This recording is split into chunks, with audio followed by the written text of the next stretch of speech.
One thing politics and the criminal life have in common is they are usually done by the same person. I wonder how many of you have watched the TV series Boardwalk Empire.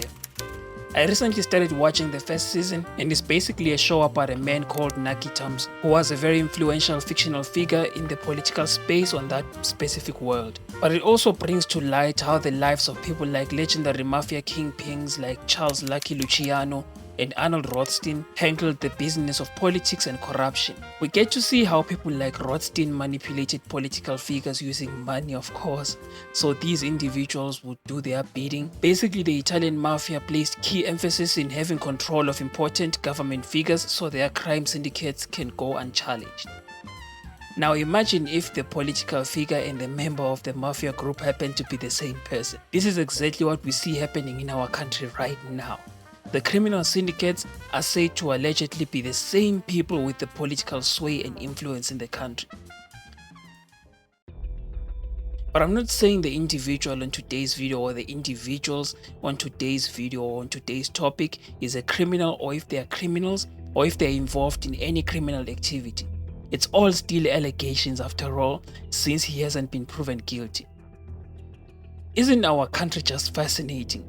Thinking about these things right now as I prepare this video makes me quite intrigued how criminal syndicates and the government officials tend to have so much in common. We actually laughed when the former Eskom CEO told us about these groups that control Eskom for the sake of making money from the entire coal system and rejecting a move to a more greener energy source.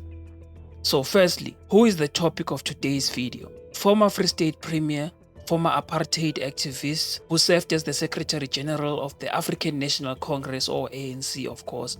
This right here is a man from the upper echelon. A minister is said to be the head of a government department. Do these individuals actually require qualifications, or are they just overpaid babysitters at this point? These ministers here in South Africa literally got a pay rise from the president and now earn more than 2 million rands a year. I honestly don't want to seem like a hater or to seem ignorant, but I genuinely ask, what do these people do that justifies that kind of earning? Let's not even talk about the new Minister of Electricity. Instead of dealing with the energy crisis, the cabinet decided it's best to just stick a new minister, like they're slapping sticker headlights on a car like Lightning McQueen from the movie Cars. When it gets dark, sticker headlights don't light the way. Remember that. The scary thing about our country is the fact that ANC has been completely destroying the country, but they will still find a way to win the next elections because our parents and grandparents believe they are still voting for Nelson Mandela. Just watch ANC liberate you from all your hard-earned money as they are looting your tax money. But anyway, let's not offend the governing party with mere allegations after all. It's not like these politicians stole COVID funds and all the money that was meant for the improvement of state entities like Eskom and Fly SAA. My problem with local politics is the fact that politicians from 1994 are still the ones leading the country. 1994, my God.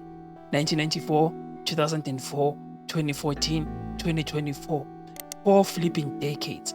Ace Magashule has been hovering around national politics for nearly half a century, and he still isn't satisfied with all that he has achieved. All the influence and of course being Jacob Zuma's favorite hound. Where was Ace when the Guptas were making moves? He was behind Zuma, of course, alongside many other government officials who allegedly either benefited or didn't do anything when the Zuma regime was looting money and giving massive government contracts based on Gupta association.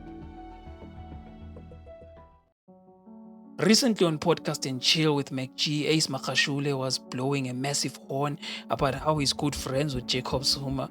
Obviously a clear attempt to build a faction around him using Zuma's blind supporters, and no offense to any of you. Just watch some idiot actually vote for Ace someday when he starts his party. One thing that was simple and visible to see is that Ace Magashule was probably on his way to shoot for the presidency in just a few years' time.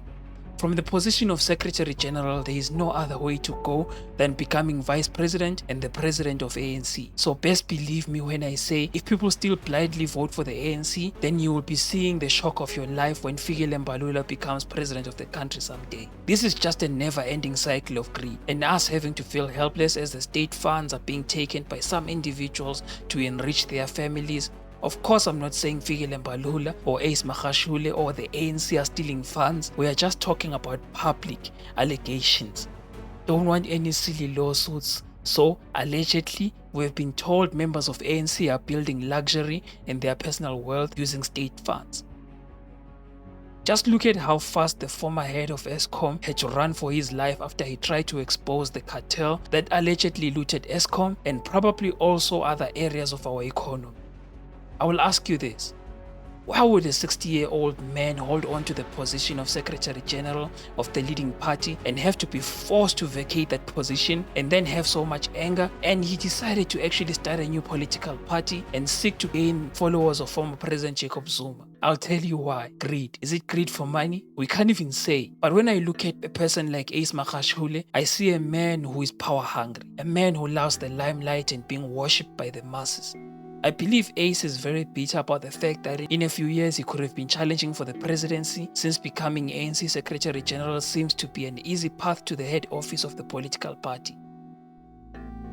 Do you guys even know how expensive it is to start a political party here in South Africa? Julius Malema once told us that it literally costs millions. You really need some serious donors and backers. So when do you think Ace Magashule will actually get those donors? Oh, has he actually got them already? His clique with former President Jacob Zuma, that's where he actually got them. There are a lot of wealthy businessmen who benefited from these guys, so don't you think that they will actually simply just hand over all the money? Our world is governed by plutocrats after all. Most people just don't know it because this group of wealthy individuals move in the shadows. You know, these things also make you wonder about Eskom and how it's actually crashing our economy. Doesn't it seem more like sabotage, judging by the way even our currency is being sold off at such a rapid rate? Are there any politicians and local businessmen who are betting against our economy and actually making millions and billions from that? Let me not start a conspiracy, but the thought actually crossed my mind. Our economy has been in such a weird free fall, most especially since Jacob Zuma left presidency and load shedding started coming back with full force. Honestly, it's quite unfair that the future of our country is almost completely decided by our grandfathers and grandmothers. I understand that the youth can be a little too volatile and we can make some really careless decisions, but there is no way that there are no 40-year-old politicians who actually have vision and can actually make decisions that will actually benefit our generation and the generations to come. So what does Wiki have to say about Ace Magashule? This is probably going to be very hilarious. An outspoken ally of former President Jacob Zuma, Magashule has been accused of various corrupt activities. It's so insane that this is the first thing I read on Wikipedia about this man. Already piling up corruption allegations like a true ANC veteran. No offense to the veterans like Steve Biko and Chris Hani. He was arrested in November 2020 and awaits trial on charges relating to corruption under a government contract awarded while he was still premier. Do you remember a short while ago when I asked you how will he get the millions to start the political party and keep it functioning? Well, if you're smart enough, then this small Wikipedia statement has actually answered that question. But remember, it's all allegations. So now that we know that he is allegedly a greedy, corrupt politician like most ANC core members, let's read his life story and see where does he actually come from. Magashule attended Tumahole Primary School, now known as Lembede Primary, and Pehelang Primary School in his hometown Tumahole. He gained his nickname Ace on the soccer field and received his Bachelor of Arts degree from Fort Hare University. In his youth, Magashule was a member of the Congress of South African Students and Tumahole Youth Congress. In 1982, while a student at Fort Hare University, he was arrested following a protest against a visit by Ciskei Prime Minister Lennox Sibe and convicted of public violence. He went into exile in 1989 and returned in 1991 after the ANC and other anti-apartheid groups were unbanned, and then became the chairperson of the ANC branch in the Northern Free State. In the 1994 general election, Magashule was elected to an ANC seat in the Free State Provincial Legislature. He was also appointed to the Free State Executive Council, where he served as a member of the Executive Council or MEC for Economic Affairs between 1994 and 1996. Later in 1994, he was elected as deputy provincial chairperson of the ANC's newly unified Free State provincial branch. Blah blah blah blah. Then he went on to be premier of Free State. They all start off as freedom fighters, then they end up allegedly looting all the state funds. African politicians and South American politicians have so much greed, they don't even think about reinvesting in the country first before stealing. It's like the southern side of the world is just stuck in a cycle of corruption and a poverty mindset.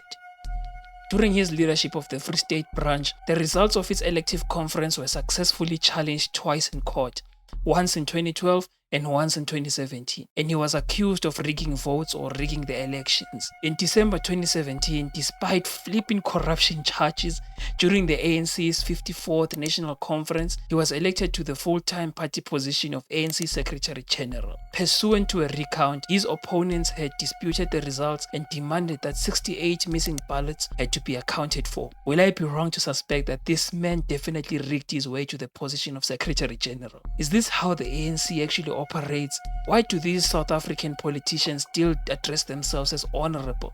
Honorable this, honorable that. These guys are anything but honorable. I don't even have the energy to get to Ace Magashule's alleged recent dealings after he became Secretary General, because this video just will not see the light of day. But anyway, that's it for this specific video, and you guys can also tell me other ideas down in the comment section so that we can release a new video sooner than expected.